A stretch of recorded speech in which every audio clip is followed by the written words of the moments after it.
Hello students, today our topic is वास्तविक संख्याएं real numbers exercise 1.2 chapter first.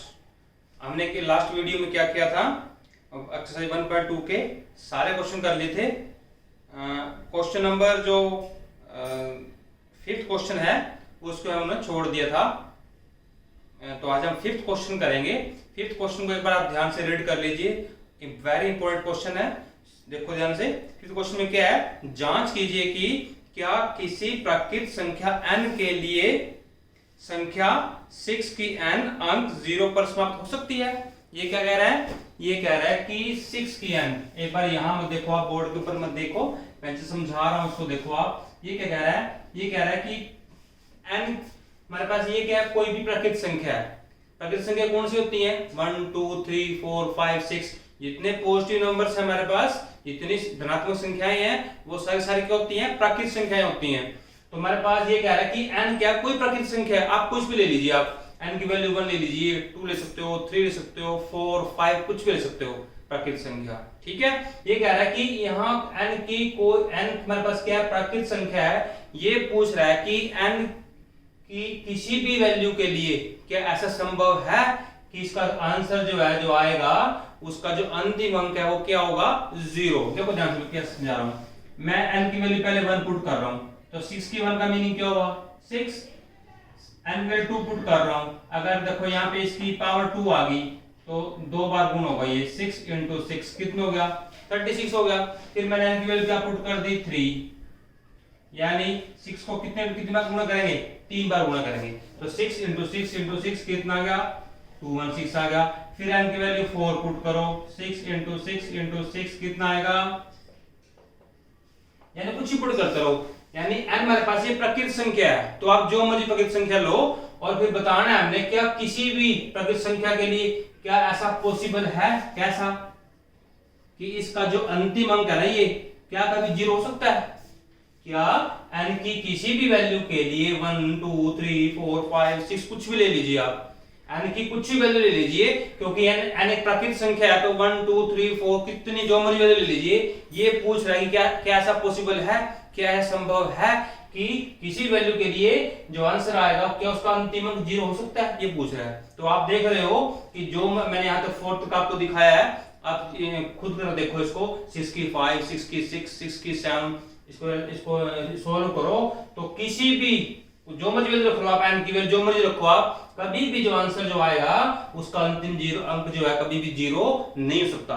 मैंने बता दिया इस क्वेश्चन का मीनिंग क्या है। अब तो मैंने आपको सिर्फ ये बताया है कि क्वेश्चन का मीनिंग क्या है। क्वेश्चन का मीनिंग ये है कि n क्या है, प्राकृत संख्या है, और प्राकृत संख्या मीनिंग क्या हुआ कि हमारी मर्जी है, हम यहाँ पे 1 ले सकते हैं, 2 ले सकते हैं, 3 4 5। ये कह रहा है कि क्या किसी भी वैल्यू के लिए, n की किसी भी वैल्यू के लिए क्या ऐसा पॉसिबल है कि जो संख्या आएगी, जो आंसर आएगा, जो रिजल्ट आएगा, क्या उसका अंतिम अंक 0 हो सकता है। तो मैंने आपको दिखा दिया है कि जो मर्जी वैल्यू ले लीजिए, इसका अंतिम अंक कभी भी 0 नहीं आएगा। ठीक है, तो इसको हमने दिखाना है, इसको हमने शो करना है कि 0 क्यों नहीं आएगा। ठीक है, इसको शो करना है, हमने समझ लिया, यहाँ पे रफ में हमने समझ लिया है। अब इसको बताएंगे कि 0 क्यों नहीं आता ये।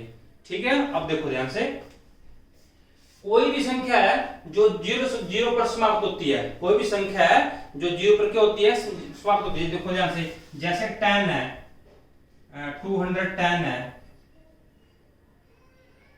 70 है, एक ये होगी, एक ये होगी, कुछ और ले लो, 130 है, और ले लो 150 है। मैंने क्या कह रहा हूं आपको, मैं ये कह रहा हूं आपको कि कोई भी संख्या जो 0 पर समाप्त होती है, तो मैंने एग्जांपल ले लिया आपके सामने, 210 70 130 और 150। क्या कह रहा है ये, कोई भी संख्या जो 0 समाप्त होती है वो 10 से भाग होती है। देखो शाबाश, ये 10 से भाग होती है। तो जो कोई भी संख्या है अगर उसका अंतिम अंक 0 है ना, तो वो 10 से भाग होगी ही होगी। मैंने आपको दिखा दिया है, इसको चेक कर लीजिए, आप चेक कर लीजिए इसको आप, ये सारी संख्याएं क्या होंगी, 10 से भाग होंगी। उसके बाद देखो 10 के गुणनखंड क्या होते हैं, जैसे 10 के फैक्टर बनाओ, अब क्या बनेंगे, 2 और 5 होते हैं। 10 कैसे बनाओ, 2 पे जा रहा है, 2 पंजे 10 और 5 एकम 5, यानी 10 के फैक्टर बने हैं, 2 और 5 बने हैं। एक एक एक जो एक गुणनखंड है वो तो सबका ही होता है, उसको गिनने की जरूरत, उसको काउंटिंग करने की उसकी जरूरत नहीं है। तो 10 के क्या बनेंगे, 2 और 5 बनेंगे। इसका अर्थ क्या हुआ, देखो ध्यान से क्या हुआ, अर्थात 0 पर समाप्त होने वाली संख्या 2 से भी तथा 5 से भी भाग होती है। कोई भी संख्या अगर वो 10 से भाग हो रही है ना, चेक कर लीजिए आप अपनी मर्जी से, जरूरी नहीं है जो मैंने एग्जांपल लिया आप भी वही एग्जांपल लो, नहीं, आप कोई भी एग्जांपल ले लीजिए जिसका अंतिम अंक 0 होगा वो 10 से भाग होगी। और 10 के जो गुणनखंड कौन से होते हैं, 2 भी होते हैं और 5 भी होते हैं। इसका अर्थ क्या हुआ, वो 2 से भी भाग होंगी और 5 से भी होंगी। चेक कर लीजिए आप, सारी संख्याएं ये 2 से भी भाग होती हैं और 5 से भी होती हैं। समझ में आया कि नहीं आया, ठीक है। अब देखो आप ध्यान से, 10 से गुणनखंड है 2 और 5 होते हैं, अर्थात 0 पर समाप्त होने वाली संख्या 2 से भी तथा 5 से भी भाग होती है। कोई भी संख्या है अगर वो 10 से होती है तो वो 2 से भी भाग होगी और 5 से भी होगी। उसके बाद जो 6 है हमारे पास क्वेश्चन में, इसको हमें प्रूव करना है, दिखाना है। इसको हमने ये 6 की n है, n की वैल्यू जो मर्जी को नहीं पड़ता। जो 6 है उसे गुणनखंड क्या है, 2 और 3 है। इसका अर्थ क्या हुआ, इसका अर्थ क्या है, इसका अर्थ यह है कि 6 जो है ना वो 2 से भाग होता है और 3 से और नहीं से भाग होता है। 6 जो है किससे भाग होता है, 2 से और 3 से। लेकिन जो जिस संख्या का अंतिम अंक 0 होता है वो किस से भाग होना चाहिए, 2 से भी भाग होना चाहिए और 5 से भी, तभी 10 से भाग होगा वो, ठीक है ना। तो 6 जो है 2 से भी भाग हो सकता है, 3 से भी।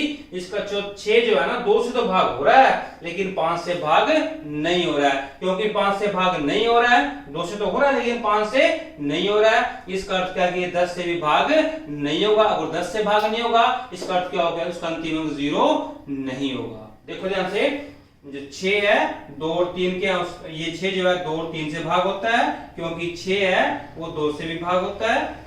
6 जो है 2 से भाग होता है पर 5 से भाग नहीं होता है, अर्थात 6 जो है वो 10 से भाग नहीं होता। 10 से भाग क्यों नहीं होता, क्योंकि ये 2 से भाग हो रहा है लेकिन 5 से भाग नहीं हो रहा है। इसका अर्थ क्या होगा, ये 10 से भाग नहीं होगा। और अगर 10 से भाग नहीं होगा इसका अर्थ क्या है, उसका अंतिम अंक 0 है ही नहीं है।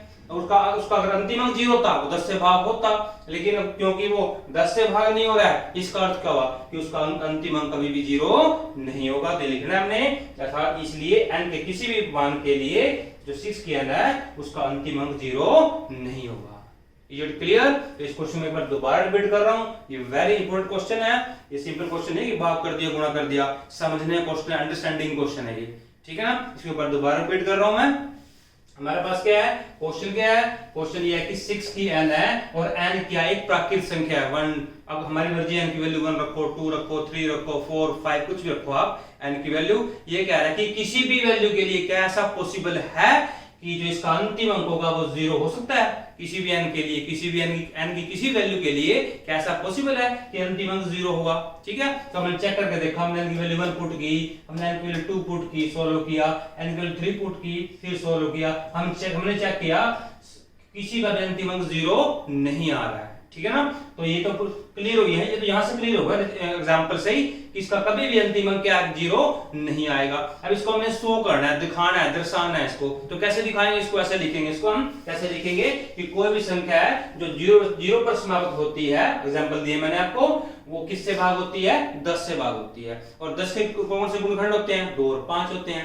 तो ये संख्या अगर 10 से भाग हो रही है तो ये 2 से भी भाग होंगी और 5 से ही भाग होंगी। लेकिन जो 6 है वो उससे गुणनखंड क्या है, 2 और 3 है। इसका अर्थ क्या है कि 6 जो है वो 2 से तो भाग हो रहा है लेकिन 5 से भाग नहीं हो रहा है। इसका अर्थ क्या हुआ कि कोई भी संख्या अगर वो 10 से भाग होती है तो वो 2 से भाग होनी चाहिए और 5 से भाग होना चाहिए। लेकिन 6 जो है वो 2 से तो भाग हो रही है लेकिन 5 से भाग नहीं हो रही है। इसका अर्थ क्या होगा, 10 से भाग नहीं होगी। अतः n के किसी भी भाग के मान के लिए जो 6 की n का अंतिम अंक 0 नहीं होगा, ठीक है। तो ये क्वेश्चन आपने अच्छे से करना है। आपकी एक्सरसाइज कंप्लीट हो चुकी है, इसकी आपने प्रैक्टिस करनी है। अगर आपको ये समझ में आया है तो लाइक का बटन दबाएं। अगर कहीं कोई प्रॉब्लम है, कोई पॉइंट समझ में नहीं आया है तो कमेंट में लिखो, मैं इसको दोबारा ट्राई करूंगा आपको समझाने की। शाबाश, थैंक यू।